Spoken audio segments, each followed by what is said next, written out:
A gente continua falando de segurança pública, porque a reunião entre a Secretaria de Administração Penitenciária, o Ministério Público, o Judiciário e outros agentes da segurança pública, que estava prevista para hoje, foi adiada.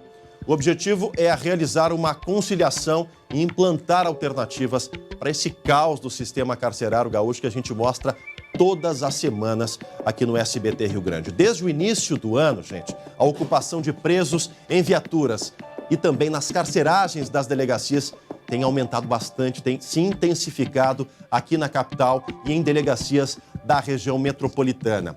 E a reunião deve acontecer, já tem uma nova data marcada, no dia 15 de agosto, portanto, para daqui mais de um mês. Para falar mais sobre esse assunto aqui, eu recebo no estúdio o promotor de Justiça de Controle Externo da Atividade Policial, o promotor Marcos Centeno. Promotor, bem-vindo ao SBT Rio Grande. Bom dia, Obrigado, bom dia. bom dia. Bom dia. Obrigado pela sua presença aqui para a gente debater esse tema, que é um tema importante. Reunião aguardada com muita expectativa por todos, foi adiada. Por que desse adiamento? O que se pode falar desse encontro de conciliação que tinha um posicionamento, né, do que pode acontecer com o sistema carcerário, promotor? Que, na verdade, está se procurando buscar alternativas de colocação desses presos, né? Ao mesmo tempo em que se busca também a realocação de presos que já estão no sistema. Nos parece que essas reuniões, essas tentativas, justamente elas são uma forma de se evitar a solução mais simplista que nos apresenta, que é pura e simples a liberação de preso. Né? Ao Ministério Público, me parece que é uma situação impensada se colocar mais este problema no colo da sociedade que já está tão assolada por essa criminalidade. Né? Então não pode ser a sociedade chamada a suportar mais esse ônus. Daí porque essas reuniões para se tentar buscar uma forma de realocação desses presos, sem passar pela soltura indiscriminada. Pela soltura indiscriminada. Eu tive algumas semanas aqui entrevista com uma das juízas da Vara de Execuções Criminais de Porto Alegre, doutora Sonales Lujan, que se disse preocupada quando eu falava em soltura de presos. No entendimento do judiciário não é soltura, é regime aberto ou tornozeleira eletrônica. Mas na prática, no dia a dia, é isso que a sociedade interpreta, né? É uma soltura, né, promotor? E na verdade é o que ocorre, né? Na medida em que a tornozeleira eletrônica é uma solução para determinado tipo de preso. Né? É aquele preso que não apresenta uma periculosidade acentuada, que cometeu um crime mais leve e que se tem condição de monitorá-lo.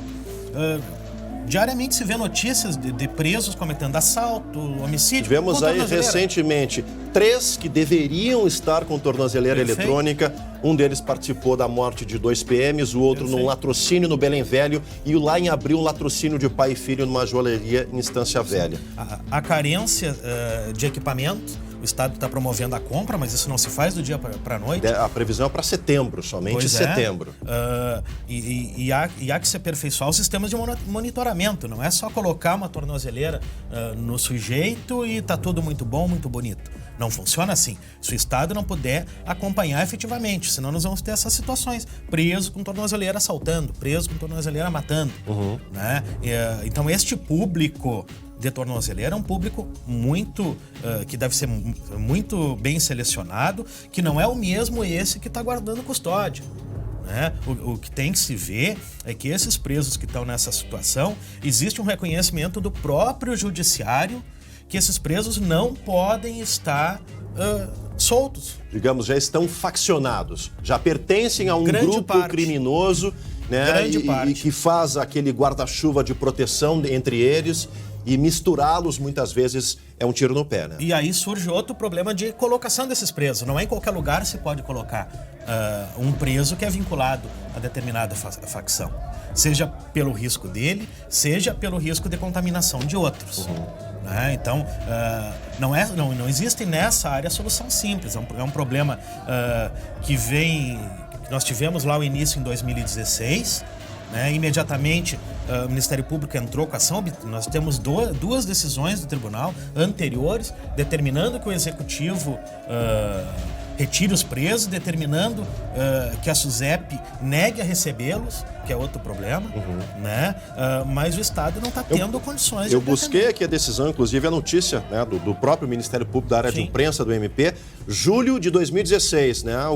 O Judiciário acatando o agravo do Ministério Público, a gente fala no próprio tribunal, ou seja, falando de 3 anos atrás, e a situação não melhorou em nada. Tivemos altos, inclusive baixos, multas para delegacias, multas por presos. Por presos. O que mudou desse cenário ou só piorou, promotor? Nós tivemos altos e baixos nesse correr de período, que me parece que agora nós estamos vivendo uma fase aguda, né? É uma fase crítica que nós estamos passando. Eu costumo dizer que até agora nós tivemos sorte, ninguém morreu, né? Mas amanhã ninguém sabe. Esse é um grande risco. Nós, jornalistas, repórteres que cobrimos a área policial, a área da segurança pública, sentimos na pele esse risco, né? A intimidação das equipes ali, essa imagem, Palácio da Polícia, ali a calçada, quantas e quantas vezes as nossas equipes receberam aí ameaças, intimidações para não registrar esse tipo de problema. Se isso acontece com a opinião pública, imagina o cidadão comum e o risco de um tiroteio, de um resgate, né, ou até mesmo de um acerto de contas na calçada, em frente à sede do Palácio. Todas essas questões nós colocamos ao Judiciário, todos esses riscos, e nós também vamos nas delegacias. Nós também entrevistamos os presos. E o que é interessante é que esses presos, eles pedem para ir para o presídio. Ou seja, por pior que seja a condição do presídio, e não é necessário que a gente discorra sobre como está o nosso presídio central e outras casas. Algumas casas melhores, evidentemente, são mais novas, né? Mas o preso, na avaliação dele, ele está melhor lá. E a todos e a todos também parece que tem essa ideia.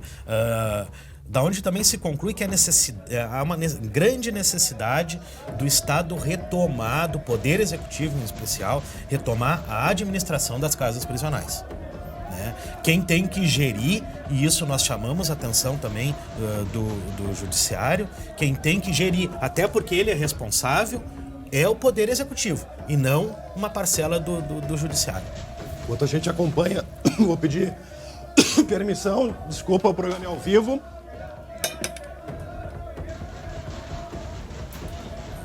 O senhor pode continuar falando aí, doutor?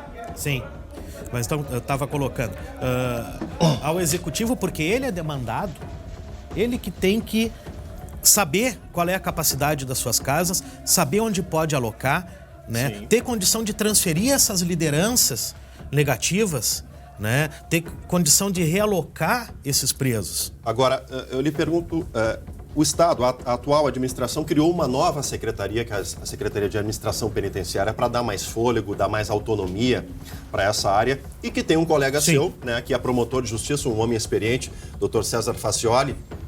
Isso é aumenta a expectativa de que nessa gestão se possa resolver com mais celeridade a coisa, ou ainda estamos na fase de discussão, de debates desse problema que a gente sabe que, olha, desde os anos 90 o Presídio Central, por exemplo, está interditado. E desde aquela época, não se fala abertamente, mas alguns jornalistas têm a coragem de falar isso. O Estado não tem o controle do sistema carcerário. E esse aqui é um programa que sempre bateu nessa tecla. É possível retomar do jeito que a situação está hoje, a efetividade desse controle, diminuir o tamanho das cadeias, ou a interferência dessas lideranças de facções criminosas aqui no nosso sistema, doutor Centeno? Primeiro, assim, por melhor ou mais experiente que seja uma pessoa, ela não resolve nada sozinha. Né? Hoje o atual secretário, ex-colega, mas não vai ser ele que vai tirar do bolso uma solução mágica para um problema que vem se arrastando e que não foi construído agora. Né? É uma questão que foi construída ao longo do tempo, com maiores e que um dia estava fadada a estourar. É o que aconteceu. Né? Agora, novamente, Acho positiva a criação da secretaria, porque na maioria dos estados a Secretaria Secretaria de Administração Penitenciária é separada da Secretaria de Segurança Pública, até porque quem prende não cuida, e isso é uma grande questão que nós levantamos, né? O policial que prende, ele não pode cuidar. Ele não tem incumbência de cuidar, não pode ser carcereiro, né? Porque isso não pode, ele não tem formação. E mais, na medida em que o sujeito que prender tiver que cuidar, ele vai começar a pensar 2 vezes antes de prender. Isso também não é bom para o sistema. Então essa divisão é positiva, sim, né? Acredito que, evidentemente, na medida em que o executivo conferir alguma autonomia ou dar recursos, e o grande problema é a falta de recursos, né? Se pode planejar a curto prazo uma remediação, porque a solução mesmo não vem a curto prazo. A solução mesmo vem geração de vagas. Inclusive, o Estado está condenado por decisão transitada e julgado no Supremo, através de uma ação do próprio Ministério Público, à criação de vagas.